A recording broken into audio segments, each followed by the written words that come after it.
Today, we have the pleasure of hearing from Kimberly Dowdell and Jenine Kotob from AIA National. Who's excited? I know I am. Woo! All right, well, I'm going to go through their bios real quick. Kimberly Dowdell, AIA NOMAC, is the AIA National 2023 First Vice President and 2024 President-elect. She is currently the Director of Strategic Relationships for HOK, a leading global design firm. She's a licensed architect and frequent speaker on the topic of architecture, leadership, diversity, sustainability, and future of cities. She earned her Bachelor of Architecture at Cornell University and her Master of Public Administration at Harvard University. Her professional experience has spanned architecture, government, teaching, and real estate development. She was the 2019 to 2020 National President of the National Organization of Minority Architects. She co-founded the SEED Network in 2005, and she has been a LEED accredited professional since 2007. You can clap if you'd like. Jenine Kotob, AIA, is the Senior Director of Career Advancement at the National American Institute of Architects in Washington, D.C., where she and her team work on supporting all architects and designers at every stage of their career, from school through leadership. Core to the spirit of the work is advancing greater diversity and equity in the profession. Prior to joining AIA, Jenine worked as an architect for 13 years at a variety of firms around the greater DC area and dedicated her career to designing safe, healthy, and community-driven education facilities. She holds a master's degree from MIT and a bachelor's in architecture from Virginia Tech. Kim, Jenine, thank you both so much for being here today. I hope you all in the audience are very excited to get started about talking about pursuing diverse leadership in architecture and design and in the workplace. Thanks for having us. Of course. I would love to learn more about you two. What was your journey and how did you become a leader in your career? What sort of challenges did you face and how did you overcome these challenges? Let's start with Kim and then Jenine. Sure. So my journey really started in my hometown, which is Detroit, Michigan. As a little kid, I originally wanted to be a doctor. And then at age 11, I had an epiphany that I wanted to, one, I learned what an architect was in an art class. And I saw Detroit at that time, which was the early 90s, undergoing some transformation, but not in the right direction from a, sort of socioeconomic built environment standpoint, lots of boarded up buildings. And I thought to myself, if I became an architect, then maybe I can help be a part of the, the healing of the future of the city. So kind of like being a doctor, but for the built environment. So that's kind of how it all started for me. And my career has had a lot of twists and turns and pretty much all good ways. I've had a lot of different experiences, but for me, leadership started to become, more clearly in the picture, actually pretty early on when I was in college. Actually, that's when I attended my first NOMA conference. So shortly after college, I was asked to join the NOMA National Board. Around the same time, I joined AIA as a member. And I mean, as you already mentioned, I was NOMA president a few years ago, but NOMA really kind of gave me sort of the training ground to develop as a leader on the, sort of volunteer side. And then within the context of the firms that I've worked with or other companies that I've worked with, I think my leadership journey has really been rooted in kind of a curiosity. So, I always ask questions, and then somehow when you ask questions about why, why is it like this? Why isn't it better? They kind of give, by they, I mean, the people in charge kind of give you more responsibility. And so that's how I've, just done more and more from a leadership perspective over the years. So that's a quick overview. And in terms of challenges, I think, just trying to navigate diversity in the profession. That's been a big, push for NOMA, obviously, and then working with AIA on similar issues, but also just more broadly looking at how can we elevate the architect, and that's a big part of my focus next year as AIA president. So I'll leave it there and turn it over to Jenine. Awesome. Well, now I have to follow that act, Kim. Thank you. And I want to say thank you to VDT and AIA Chicago for having us here today and for carving out space for a very important conversation. I ditto that. Thank you. So a little bit about my background. I guess we're starting early, Kim. You went to like very young. I'll start in high school. So when I was, trying to think about what college I wanted to go to, I still didn't know what I wanted to study. And I remember having a conversation with my physics teacher, and I loved physics. I was always nerding out over physics and how things come together. But I also spent a lot of time in art. I had always taken art since I was a very young child. And so my physics teacher guided me to believe that architecture could be the blending of those two kind of things that I really loved. So my right brain and my left brain. And so I, applied to architecture schools and jumped in, and I never looked back.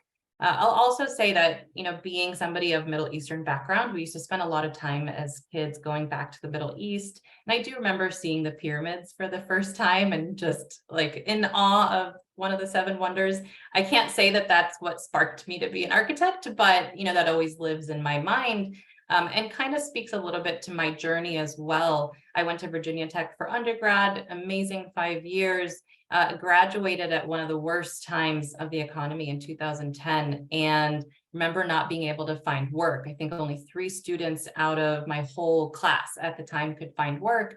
So I moved back home with my parents. I had nothing to do. So I'm like, let me go sign up for a gym. I walk into the gym and they actually offered me a job. So my first job out of college was working in a gym, but serendipitously someone walked into the gym one day and had a opening for an architecture firm. And so I quickly jumped on that. My first job was at Dewberry, which is a very large AIA National company. And then I quickly took off within the company, worked at multiple different offices. And then in the meantime, I had been applying to graduate schools. I got into MIT, and I actually moved to Boston, started working at Dewberry in Boston, and then right away dove right into school there. And I was studying in a very niche program. It's their history, theory, criticism program. And I was exploring Islamic architecture. And I really wanted that opportunity to dig in more to my own background, my own kind of ethnic history, which I felt like was missing in my traditional education in undergrad. It was just a very transformative period in my life. And as my career took off after that, I never found a kind of tie back to the work I was doing in the US and, focusing on school design, and my, research history, focusing on, other contexts. So when the opportunity came to work at AIA a couple of years back, I decided to take a shift and really look at how I can pursue a career that aligns with my passions and interests in kind of global design and thinking about a more broader lens, while still being able to serve the profession and not go too far from architecture. So I've been here ever since for the last 2 years. And, in terms of challenges, I think I've always been kind of a person that's been a little bit of a membership association junkie. I was on many, many boards and nonprofits while also balancing work. So I think that has always been a struggle for me, that you want to do everything, you want to get involved, you want to lead in all of these different volunteer capacities, but you have to still, do your day job. So that's just been an ongoing struggle in my life. And the work at AIA allows me to kind of take a pause and really do some of the transformational work I'm interested in, while still dabbling in design on the side. So that's my thank you so much for sharing your quick journey, or not quick journey, but a quick version of your long journey. And I'm inspired, and I hope everybody else is inspired too. Can you two talk a little bit about diversity in the workplace and in leadership, and why it is a priority? We can start with Kim and then go to Jenine. Yeah, absolutely. One thing I actually didn't mention when I spoke just a few moments ago was my mission as a professional that I came up with like a decade ago. And it's to improve the quality of people's lives by design. And that ties into my answer here because, I know as architects, we have a profound impact on the way that people live, work, and play. And, and that's everyone. So by people's lives, I mean, the entire sort of fabric of humanity. And I think, again, I know having the authors of the built environment reflect that, full spectrum of humanity is really important. And so that's one of the many reasons why diversity is important. Also, just there are studies that show that diverse teams are generally more successful than homogeneous teams, because it's about the value of different perspectives being at the table. So I think those things are top of mind relative to why diversity is important. But just thinking about how how our work as architects really does impact such a wide variety. I mean, again, all the people. So I think it's really critical that we have a profession of architecture that is reflective of that. I think for me, at least in my own journey, when I think of the job opportunities that I've been attracted to, I was so impressed by the AIA with its strategic plan when it rolled out, and its top two priorities, the first being climate action and the second being advancing racial and gender equity in the world and within the profession. And when you think about what that signals, AIA is an employer. They have attracted so many great, talented people just by exhibiting the values that they espouse and believe in. And I think that that's something that so many of our firms can also start to consider when you share your values up front and, very forward facing, you really start to attract some talent and, new folks who can help to make your practice much better. So that's one piece for why I think that diversity is critical.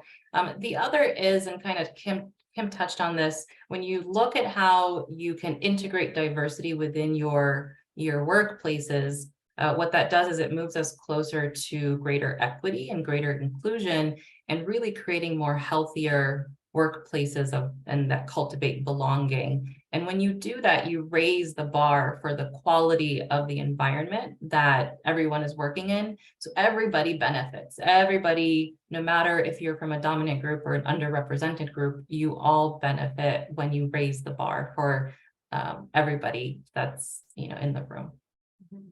Yeah, I feel like within architecture and many other professions, there's that lack of diversity at the highest levels of leadership, though it also feels like many professions, and architecture included, are becoming more diverse over time. I'm wondering if you can speak to some of the data and what's actually happening across the board within architecture. We're so glad you asked. We have some slides that will illustrate this. If we go to the next slide, just wanted to give a quick overview on gender. As you'll see, sort of currently, there are slightly more women in architecture school than men, just a small percentage difference there. But when you look at who's taking the exams right now, there's a significant difference where it's nearly 60% male and 40% female. And then certainly for registered architects, that's where we see the greatest disparity. And it's going to take a while for these numbers to even out, but I think it's important that we're intentional about just working through the challenges that are presented from a gender perspective. So one of the things that we have to be also mindful of is the racial ethnic background diversity, which this diagram shows where things stand with NAB accredited programs, so those who are currently in architecture school. And so I think this diagram probably was different a decade ago, or certainly 2 decades ago. We still have some work to do here, but I think this is definitely much more diverse. Certainly not reflective of the profession, which we'll see in a moment, but this is sort of where things stand today in our NAB accredited programs or schools of architecture around the US. So in terms of registered architects, you can see that we have much more work to do. Whereas the vast majority are white, and then we have a small Hispanic Latino percentage, a small Asian percentage, Black and African American is among the smallest, and then other is grouped in the blue. So actually, if you go back to the student one just really quickly, so you can just I know most of us are visual people, so that's where we are in terms of the future sort of pathway into the profession in terms of those who are currently in school. And then the next slide over, that's where we are now in the profession. So we need to kind of see these, these figures move around a little bit. So that's where we stand. I think this might be the last demographic slide, if I'm not mistaken. So we wanted to just kind of give you a quick overview of where things stand. And so this is an indicator of why the leadership at the sort of highest levels of architecture, are generally more homogenous. But I think that there are a lot of efforts underway certainly through AIA, and we can talk about some of those initiatives a little bit later, through NOMA. There's a lot happening with NCARB and AIS, NAB, ACSA, the Architectural Alliance organizations have been talking a great deal about these matters. So yeah, just wanted to give you that overview, and happy to take questions on this a little bit later, but that's where we stand today. So we've got some work to do, folks. Mhm.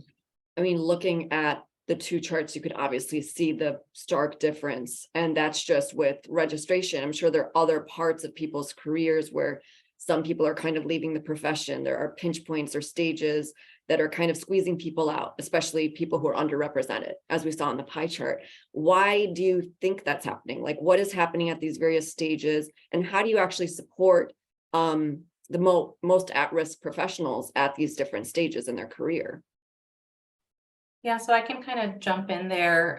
The first slide that we shared shows us almost like a stepping ladder where you're seeing that we've got this great parity in school and it's decreasing over time.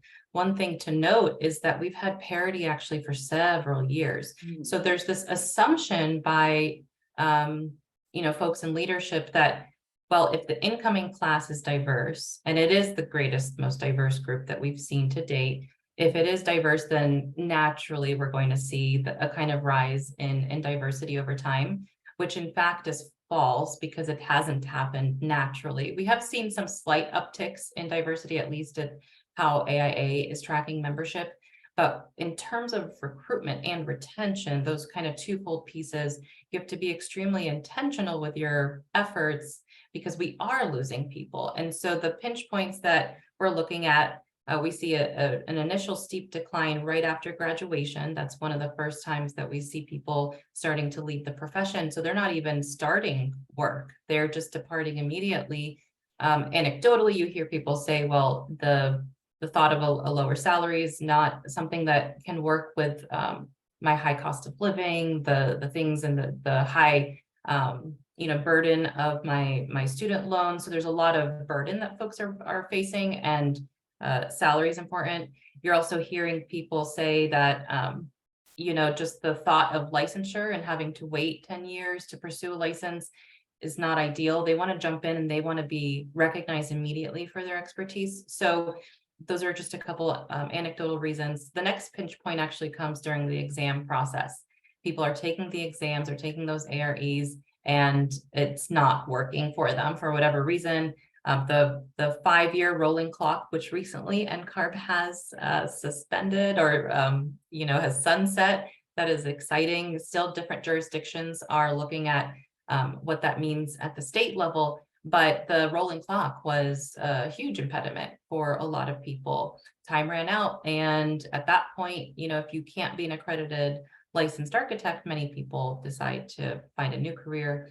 And then also, as you continue to rise in the ranks, not being able to see a path forward. Folks who are probably stuck, stagnant, they're in a position for a long time, they're not getting those promotion opportunities, they're not being placed on a design role where they want to get more involved in perhaps some of the exciting parts of a project. And so that career alignment is very critical. That satisfaction is what people are looking for. And then also juggling work-life balance. A lot of, especially with women or caretakers, they have either children or other family members that they're taking care of at home. And so the demands that they're facing at home, plus the high workload demands that are placed upon our amazing architects at work, just extreme workload and long hours, start to create a very unsustainable solution for folks. And so over time, they taper off and end up leaving. And I would just quickly add, there's also somewhat of a disconnect between, looking at, particularly for your person of color, looking at the highest levels of leadership and not seeing anyone who looks like you. I think that does have a bit of an impact. And so I think that's one factor. And then the other, which Jenine touched on, there are plenty of other opportunities out there, particularly in technology, other parts of the industry, real estate, construction. So I think that definitely plays an impact. And so when you combine everything that Jenine just said with those factors, it does make it tough for us to retain our talent, and particularly our diverse talent. And just to follow up, so we talked about exams, we talked about seeing someone who looks like you in leadership, we talked about work-life balance. Is there anything that comes to the top of your mind to support those people in those, within those categories? Well, mentorship definitely is one of the top things that I think will help people sort of stick with their careers. In fact, I would say that most of my mentors have come through the NOMA network, the AIA network, and certainly within my firm. In fact, on Friday, I celebrated having started at HOK 15 years ago. I haven't been there the entire time. I took a little hiatus and came back, but I think about the mentors who really sort of took me under their wing 15 years ago, and they're still. I was just texting with one of them earlier today, and I think that's such a crucial part of getting people to not just stick with a company or stick with a job, but also just stick with the profession. And constantly going to different conferences, whichever organizations you are affiliated with. Those are sort of like ways to refill your cup, so to speak, every year, every few months. You go to these different things to reconnect with your mentors, and also find people to mentor as well. I like to call it 360 mentorship, where there are younger people who certainly give me insight on things, and people who've been around for a while who can provide some different insight. So I would say that's definitely at the top of the list for sustaining a career in design. And I want to also add to this conversation a layer of intersectionality. I know we've talked about race, we've talked about ethnicity and gender, but there's so many other kind of identity markers that people carry, some invisible and visible. And as you really take that kind of approach of intersectionality, you could take a deep dive in understanding each of these different vertical identities that folks carry, and start to find there are common barriers and obstacles that people are facing. But it's not just the burden of high workload and stressful exams, because if you look towards medicine, or if you look towards law, they also have very similar issues. However, their data on diversity is actually better than us. They're about 10% higher than we fare in architecture. So AIA did a research study on bias and harassment within the profession. And I think it's important to shine a light on this. It's called The Elephant in the Well-Designed Room. And there is a culture that does create issues around cultivating belonging and creating psychological safety in the workspace. And it is important that you really kind of look at the whole experience of your office and what kind of culture you're trying to cultivate within the firm and the practice. And if somebody has a great job and they're happy at the place that they work, sometimes that can really combat all of the other variables that they're juggling in their minds. So Absolutely. I come back to that as the core of how do we cultivate a practice of belonging. Yeah, that's a really good point. Thank you for giving us those tidbits. I like to unpack the definition of leadership a little bit. I know it's in the title of this webinar, but I know that there are different forms of leadership, and we kind of talked about this leading up to this event. What are the various ways architects or designers can lead? How can leadership kind of take place at any level at the firm? Sure. So a lot of what my department does, actually, we provide leadership tools for firms and for individuals. And we think about leadership in a few different categories. So there's leadership that's, within a firm setting, and that's the ability to lead, whether it's at the highest levels or even on a project team, or even in a committee, right? If you've got an EDI committee at your company, whatever it is, but there's an ability for you to lead within that workplace setting. There's also the ability for someone to lead in a community. How do you serve at your local church, at your local mosque? How do you serve at a local, basketball? Are you playing with like your community, and how are you kind of leading in that? So there's different forms of leadership in a community setting. And then finally, there's also the kind of professional volunteer world. And that's whether it's AIA or NOMA or any other organization. It's getting involved in that type of work and giving back to the profession. So I encourage folks to really think about where they can see themselves serving at any level of their career, and getting involved early and finding ways to have kind of creative outlets where you can practice leadership in a way, especially as folks are emerging in the ranks and really trying to attain that highest level of leadership, even within a firm. Yeah, I would echo everything that Jenine just said. There's sort of formal leadership and as well as informal leadership. And I think that, as architects, we have the ability to, particularly for those who are earlier in their career, and I mentioned this earlier, the notion of having curiosity, just wondering, why don't we have, XYZ at this company, and, why aren't we doing more with, ABC and AIA or NOMA or what have you. And so I think just having one, curiosity, and two, courage to speak up is really important in terms of cultivating leadership. And, one thing I like to share about sort of the duty of a leader, it's to secure the future. And I think that's probably more so on the formal leadership part, but not unrelated to what informal leaders do. But thinking, sort of day in and day out about, how is our organization doing? How is our company doing? How is this community doing? And what can we do to make it better? So asking those questions, having the courage to speak up, and also having the creativity to solve some of the challenges that could, compromise the future of whatever the organization is. I feel like it feels good to be a leader, right? Like you feel like you're accomplishing something, you feel like you're honing your skills. I wonder, based on your experiences, how do you kind of like keep yourself going if it's not really recognized from the outside, but you're like working on your own leadership stuff? Do you have any opinions on that, or is that just something that you would encourage people to do just to hone their own like career and like how they're growing? Yeah, I mean, I think that like having somewhat of a North Star or anchor as to like why you're even doing what you're doing. I mean, I mentioned my my professional mission statement, which again is to improve the quality of people's lives by design. And so a lot of the decisions that I make are based on, will this help me do that or not?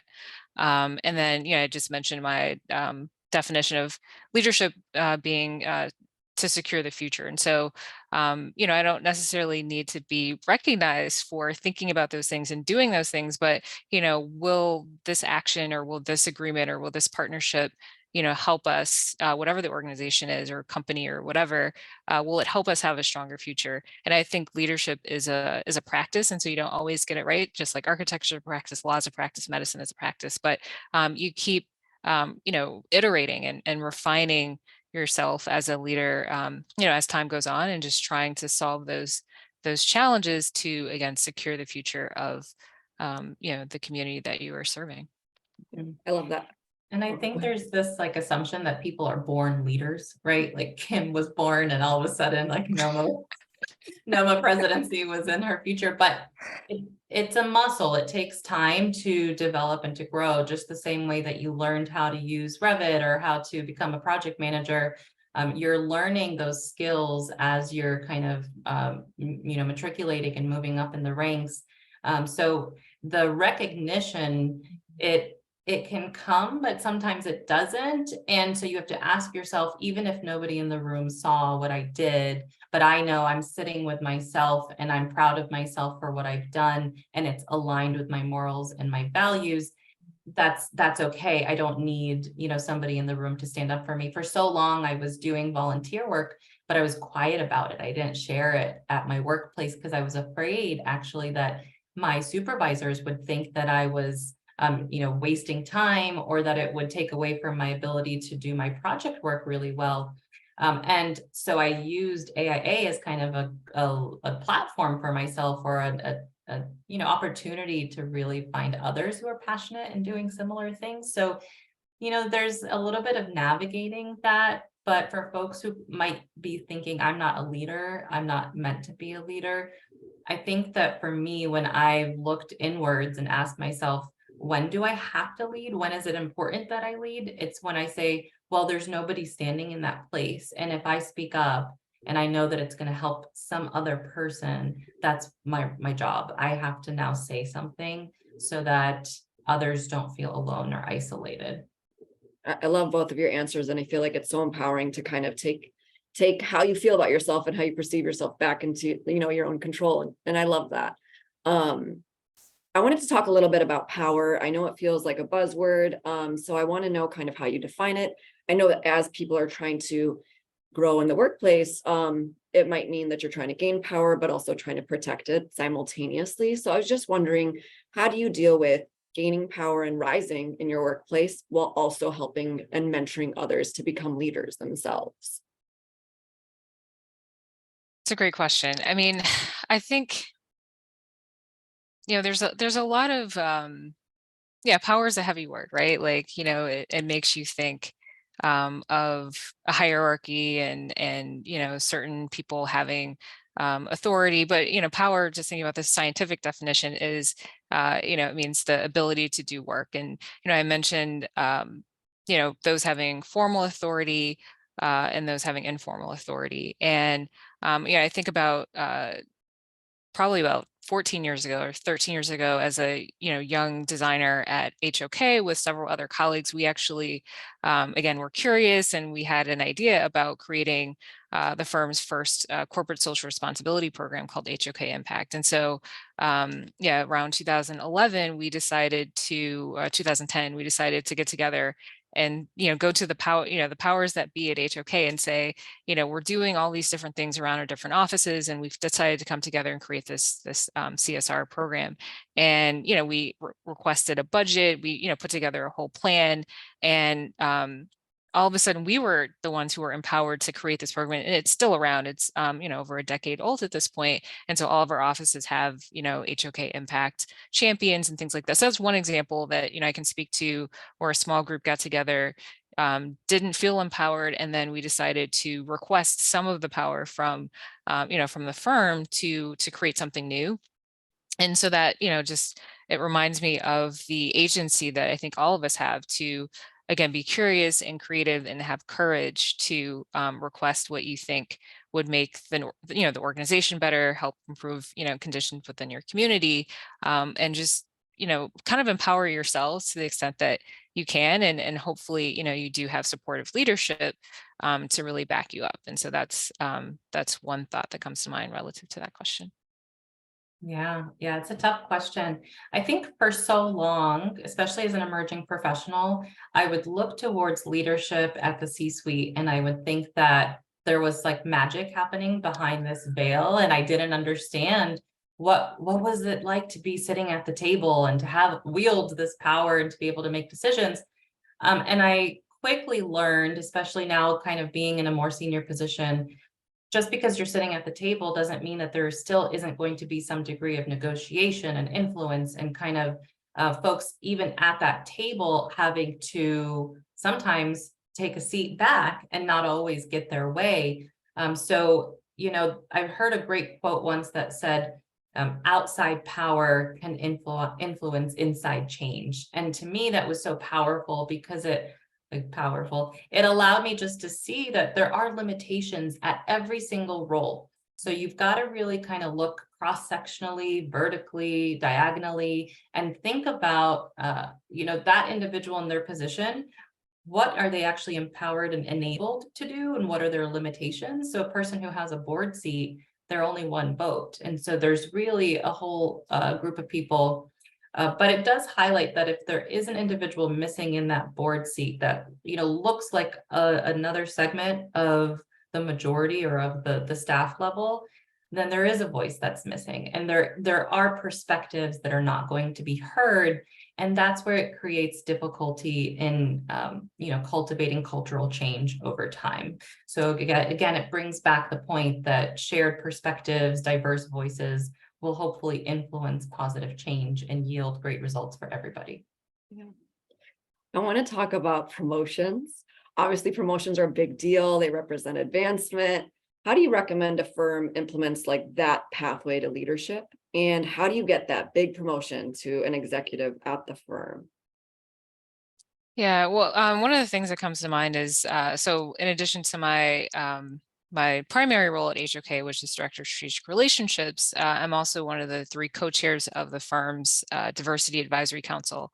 And so each of our offices have a representative that's on the council, and we have a whole portfolio of different programs. But the one that I'll speak of that's relative to this is our career and opportunity survey. And so each person in the firm answers the survey, and this happens every other year because it's a big production. And we get the results. We have a consultant who kind of helps us process that, and then we speak with the leadership of each individual studio about what those results are.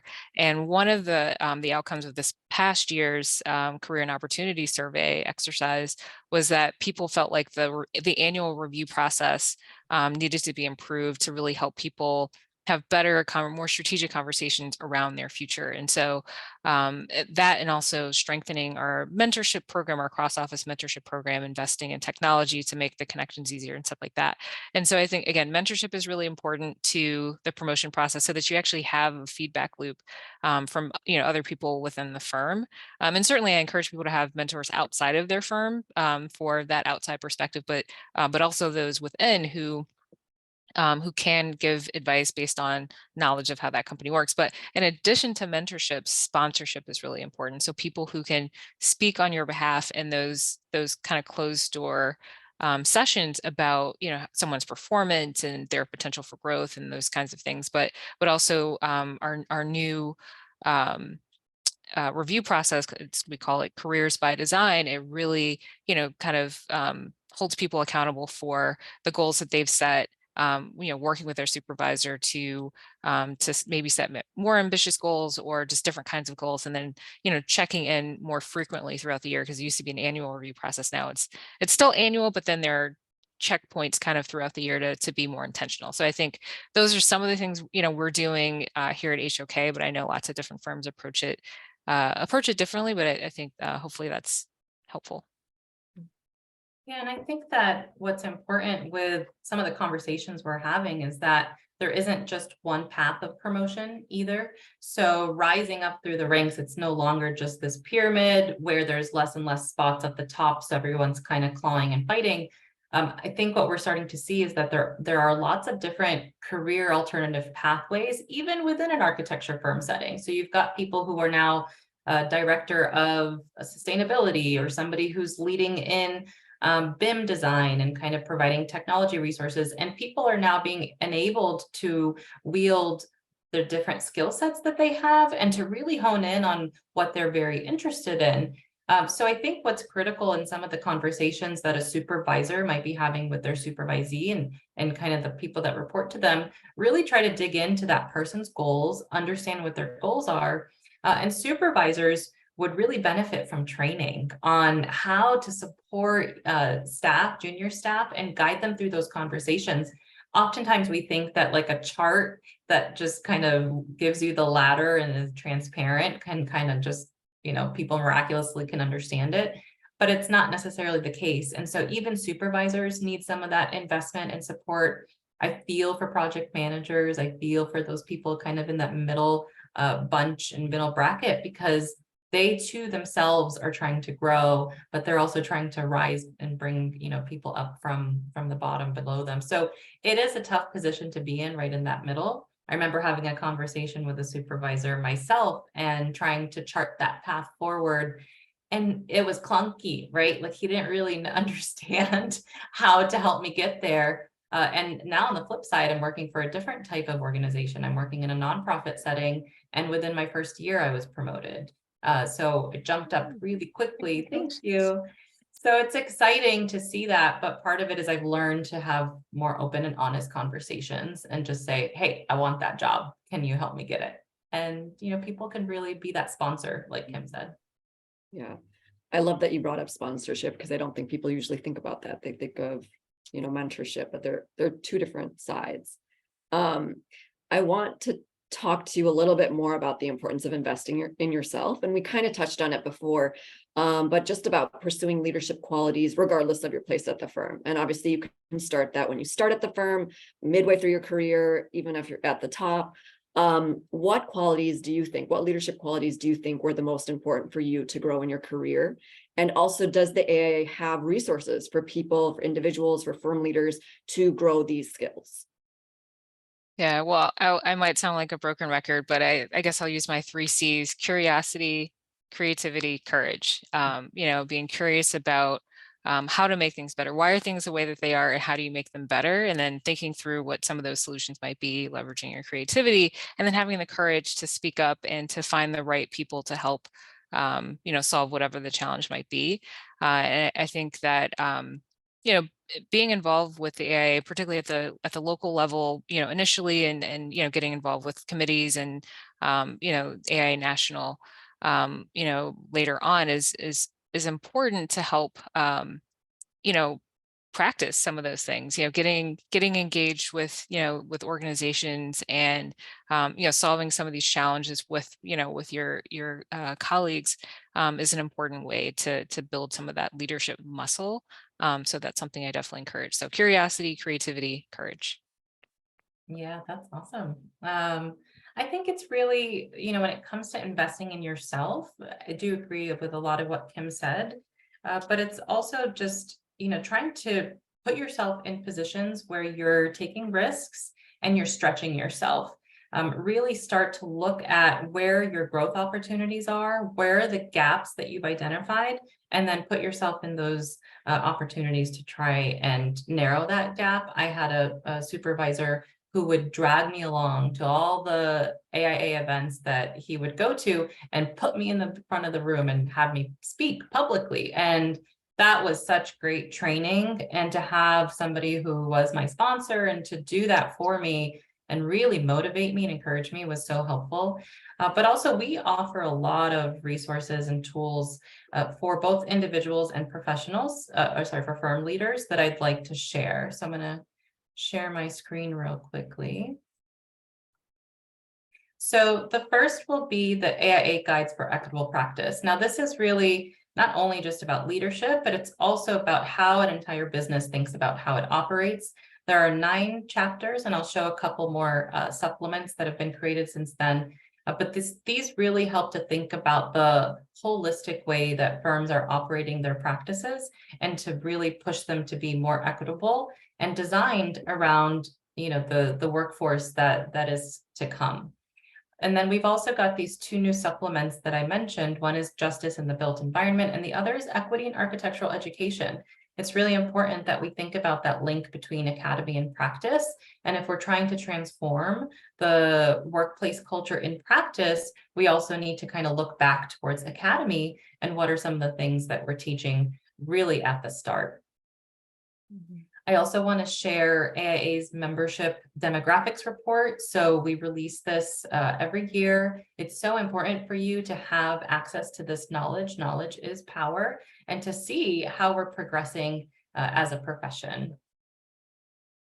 I also mentioned the elephant in the well-designed room. Check this document out. There are a lot of tools in here for individuals and for firm leaders to think about how do we interrupt bias and harassment in the workplace, and what are some of the tactical things that you could do right away. Also, for folks who really want to think about advancing their leadership skills, come to Women's Leadership Summit. We focus on advancing women into some of those highest levels of leadership. We take a really intersectional approach here. And there's also, it's not just about advancing women to leadership, but it's also about advancing gender equity, which is something that everybody, women and men and all people, need to come together and focus on. So this is a 2-day event that we now do annually, and it's going to be in Boston this year, September 12 to 14. And then finally, I want to also talk about some of the scholarships that we offer. This is just a sampling, but there are so many resources out there for folks, especially for some of our emerging professionals who are looking for financial assistance as you're taking your AREs and you need some support there. Or we've got a student loan relief grant program. So there's a lot of different scholarships there that can assist people. And then finally, we're starting really young. We talked a little bit about recruitment, but check out these 2 amazing guides that were created with AIA, ACSA, and a slew of other organizations. The first one is designed for students so that they can learn about how to have a career in architecture. And the second is for educators to support educators in guiding their students so that they can learn about architecture, because we really are talking about this recruitment piece as well. That's all I wanted to share. Thank you. There are so many resources for us to look at. So that is amazing.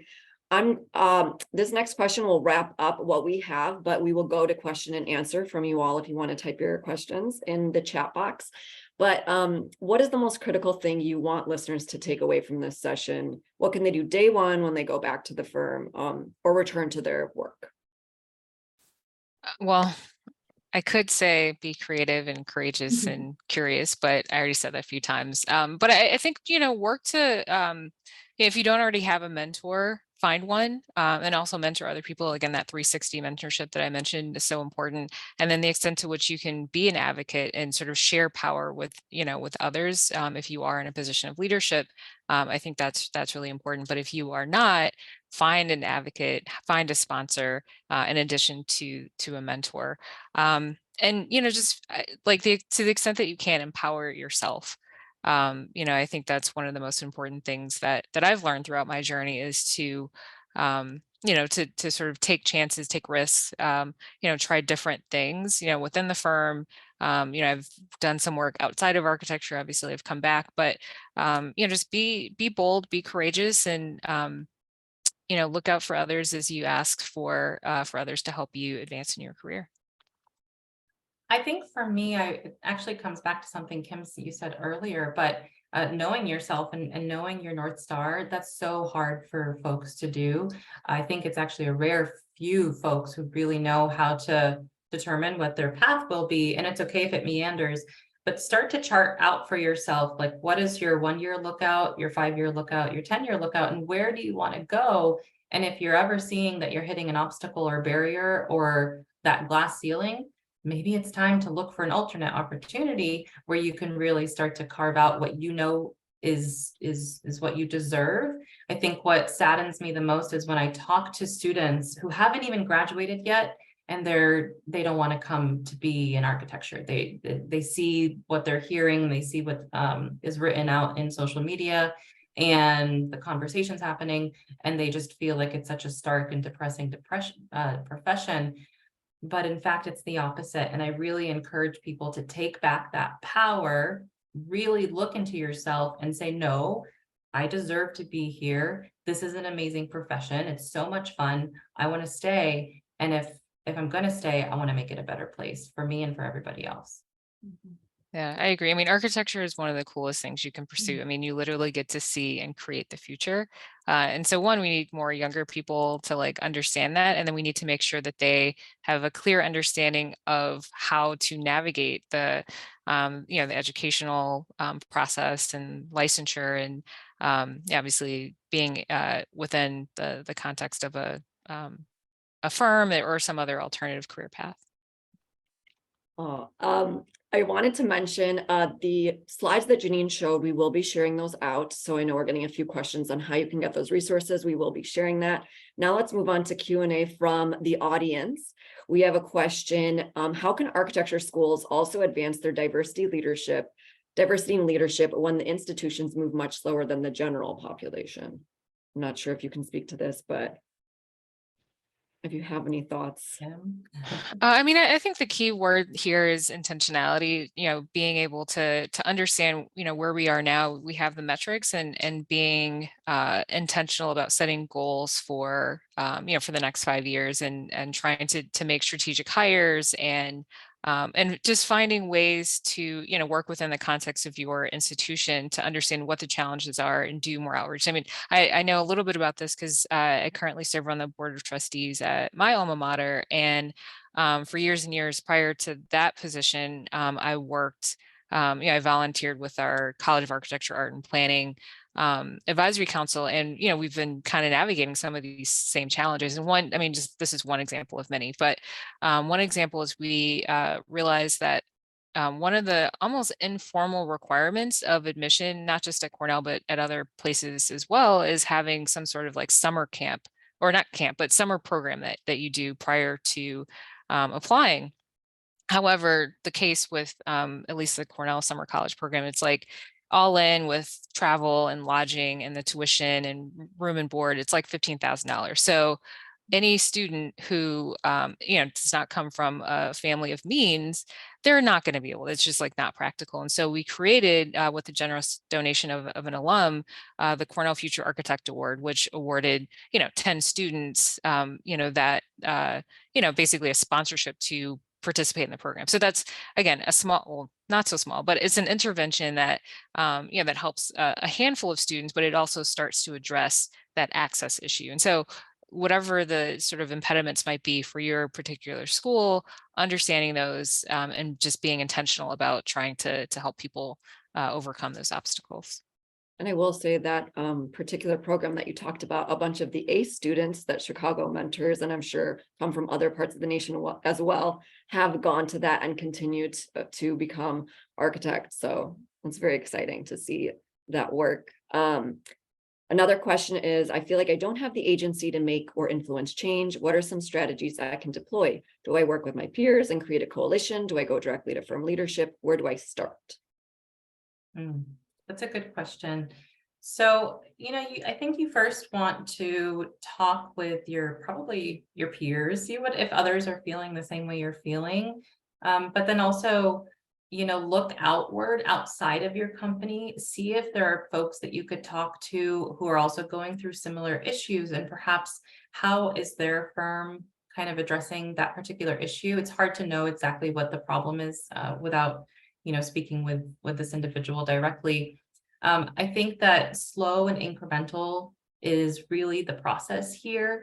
When you're negotiating for change, you want to make sure you bring people into that process. You don't want to ostracize and isolate yourself to try to influence change, because you'll probably not get to where you want to go. And then really talk with some of your supervisors to kind of start the conversation and say, hey, I want to help make this a better place for everybody. And what can I do to contribute to create that change? And try not to perhaps start from a position of combatants. I know sometimes it's hard, but really it's about coming together and trying to resolve issues together. I would probably start there, get some guidance from your supervisor, and then see if there is a path forward that your supervisor can help you kind of curate. Yeah, I agree with that. I think, building coalitions is a really important way to present information because, again, diversity of thought, right? And so if you have, your thoughts, but then also, a number of other people who bring different perspectives that can help to build on, your initial idea, I think that's helpful, but also to frame it in such a way that it makes sense from a business perspective. It's socially responsible, environmentally, all the things that that would matter to the leadership. Like they need to hear all of it and like make a really clear case. I think that's one of the best ways to advance certain concepts. Another question is, how do we break the cycle of unhealthy behaviors learned all the way from architecture school, long hours, etc.? Well, this is I don't know. I don't have a good Something answer. we can all think about maybe Yeah. when we go back to our firms. How about with your notes on barriers for young and female architects? What are your thoughts on licensing being a part of promotions and path to advancement? Well, actually, I want to go back to the last question a little bit. I mean, while I don't know the answer, I do think it's important to voice those concerns. And similar to the question before that, building coalitions to talk about, or even like study groups, or just smaller groups of people to talk through some of the minor, I think, slow and steady changes that that were just mentioned, so that maybe you can sort of chip away at some of the cultural issues that have made working in a traditional firm more challenging. So I did wanted to say that. And then in terms of promotions, I would say, and licensure, like I know for a fact, at least, in conversations that I've been in around promotions and whatnot, the question always comes up: are they licensed? How many exams do they have left? So it is a thing. I don't know if that's true in all firms, but it definitely is a thing that we value greatly here here at HOK. So it's highly encouraged, and I think it's a way for you to sort of have the sort of baseline validation that that I think is really important to being a professional. So. Yeah, so I'm going to answer both questions also. I think that the first one, change in this arena is generational in some cases. So like we showed that the diagram of the steps of diversity, I mean, we're talking about years for the youngest folks to actually start to matriculate up. Not to say that there aren't things that we could do that would help to make some small changes. So with any kind of movement, it's always 2 steps forward, 1 step back, and you got to celebrate the little wins as you're moving along. If you're really just kind of gunning for, let me flip this thing upside down and make change overnight, you're not going to get anywhere. And that's why these things do take time. For the licensure piece and having to, secure licensure, I would say in firms where that is a requirement, the firm should also look at ways that they're investing in their employees to be able to achieve that license. And so many people need the support from their firm, whether it's time away from work to take your exam, access to study materials. So think about if that's a requirement, make sure it's not an added burden on the individual, or that you're creating barriers that then leave out people, especially the underrepresented folks. Really take a look at that from a twofold lens. I've also started to see requirements even for entry-level positions where folks say, the entry-level folks need to have a NAB accredited degree. They need to already, if they're not NAB accredited, they need to be documented to be, in pursuit of a master's degree so that they can show that they're on the path to licensure. So we're talking very early where firms are being really clear that licensure is a priority.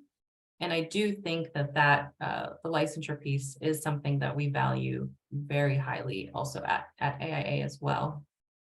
All right, well, we are literally at time. I want to thank you all so much for joining. Thank you, Kim and Jenine, for your wise words. Thank you, AIA Chicago, AIA National, for all of your support, and all of you who attended as we work towards a more promising future. We'll be sending out a survey after this. Please fill it out. We'd love to hear your feedback. Again, my name is Hiba Bhatty, and thank you again for joining Creating the Dream Team, Pursuing Diverse Leadership in Architecture. Have a nice day. Thanks, everyone. Bye. Bye. Take care.